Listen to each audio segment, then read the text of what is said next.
Republic day ಈ ಕಾರ್ಯಕ್ರಮದಲ್ಲಿ ಭಾಗವಹಿಸುವುದಕ್ಕೆ ರಾಷ್ಟ್ರಪತಿಗಳ ನಿವಾಸದಿಂದ ನಿರ್ಗಮಿಸ್ತಾ ಇದ್ದಾರೆ. ನೀವು ನೋಡ್ತಾ ಇದ್ದೀರಿ.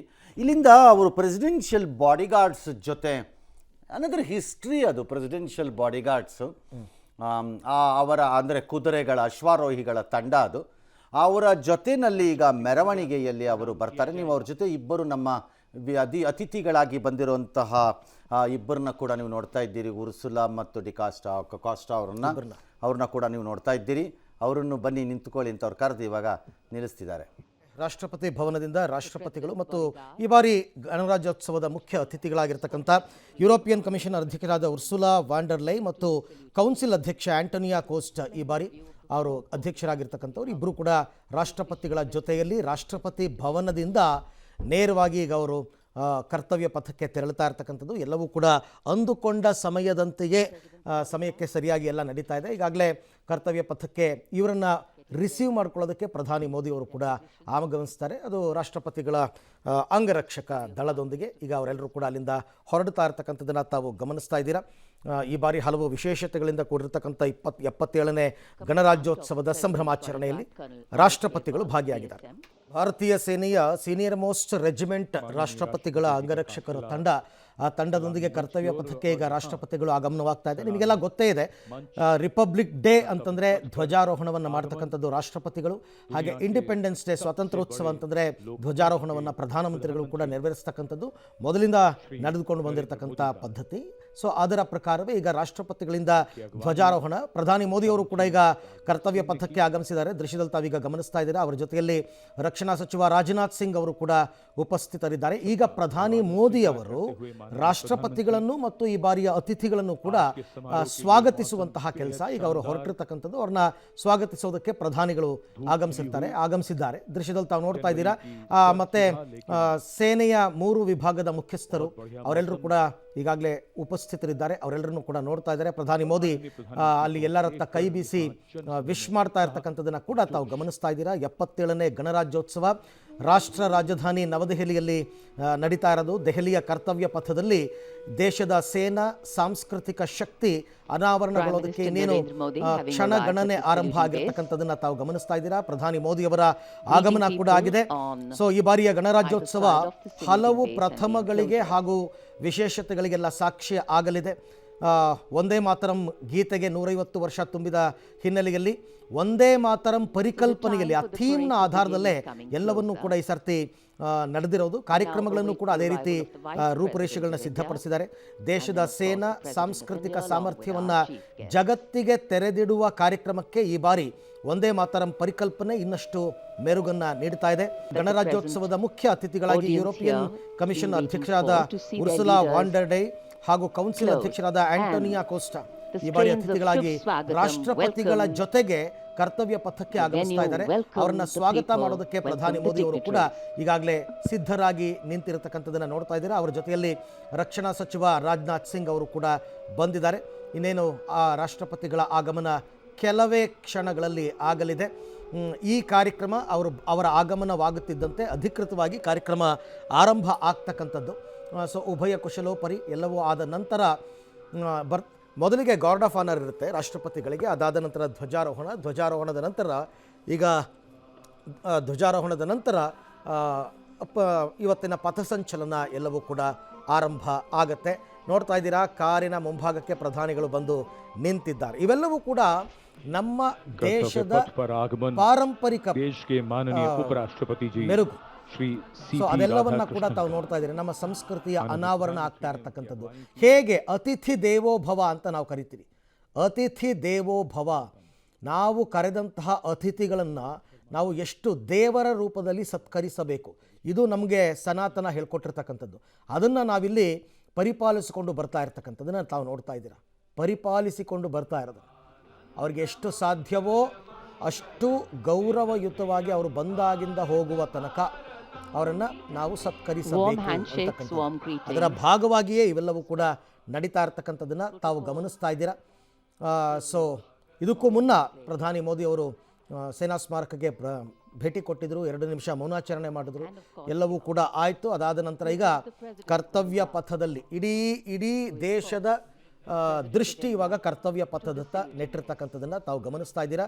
ರಾಷ್ಟ್ರಪತಿಗಳ ಆಗಮನಕ್ಕಾಗಿ ಪ್ರಧಾನಿ ಮೋದಿ ಅವರು ಈಗ ಕಾಯ್ತಾ ಇರ್ತಕ್ಕಂಥದ್ದು. ಇನ್ನೇನು ರಾಷ್ಟ್ರಪತಿಗಳ ಆಗಮನ ಕೂಡ ಆಗ್ತಾ ಇದೆ.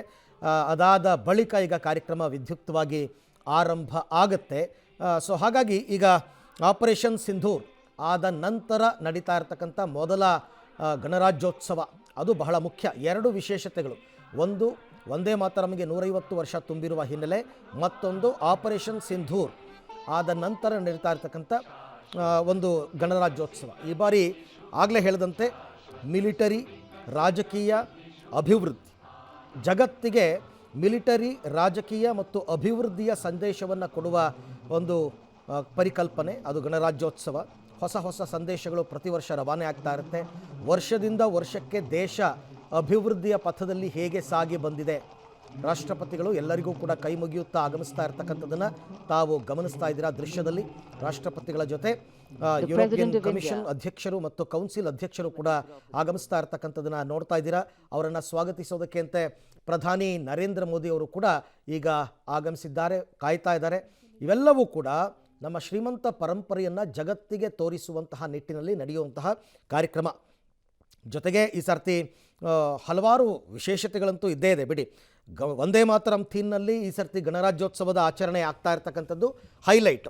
ಕರ್ತವ್ಯ ಪಥದಲ್ಲಿ 1923ರ ತೇಜೇಂದ್ರ ಕುಮಾರ್ ಅಪರೂಪದ ಚಿತ್ರಸರಣಿಯನ್ನು ಕೂಡ ಹಾಕಿದ್ದಾರೆ. ಈ ಸರ್ತಿ 23ರಲ್ಲಿ ರಚನೆ ಆಗಿರ್ತಕ್ಕಂಥ ತೇಜೇಂದ್ರ ಕುಮಾರ್ ಅವರ ಅಪರೂಪದ ಚಿತ್ರಸರಣಿ ವಂದೇ ಮಾತರಂ ಥೀಮ್ನಲ್ಲಿ ಹೂವಿನ ಅಲಂಕಾರ ಎಲ್ಲವೂ ಕೂಡ ಮಾಡಿರ್ತಕ್ಕಂಥದ್ದು. ಧ್ವಜಾರೋಹಣದ ಬಳಿಕ ಈಗ ನಡೀತಾ ಇರತಕ್ಕಂಥ ಕಾರ್ಯಕ್ರಮದ ನೇರ ಪ್ರಸಾರ ರಾಷ್ಟ್ರಪತಿ ದ್ರೌಪದಿ ಮುರ್ಮು ಅವರಿಂದ 77ನೇ ಗಣರಾಜ್ಯೋತ್ಸವದ ಧ್ವಜಾರೋಹಣ ಕಾರ್ಯಕ್ರಮ ಈಗ ಆಗಿರ್ತಕ್ಕಂಥದ್ದು. ಇದಾದ ನಂತರ ಈಗ ಗೌರವ ವಂದನೆಯನ್ನು ಸ್ವೀಕಾರ ಮಾಡುವಂತಹ ಕೆಲಸ.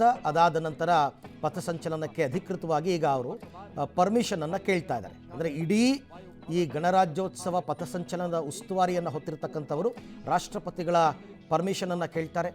ಅವರು ಪರ್ಮಿಷನ್ ಕೊಟ್ಟ ನಂತರ ಇದು ವಿದ್ಯುಕ್ತವಾಗಿ ಆರಂಭ ಆಗ್ತಕ್ಕಂಥದ್ದು.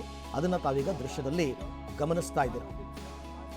ಭಾರತದಂತಹ ಅತಿದೊಡ್ಡ ಪ್ರಜಾಪ್ರಭುತ್ವ ರಾಷ್ಟ್ರದಲ್ಲಿ ಇದೊಂದು ರಾಷ್ಟ್ರೀಯ ಹಬ್ಬ.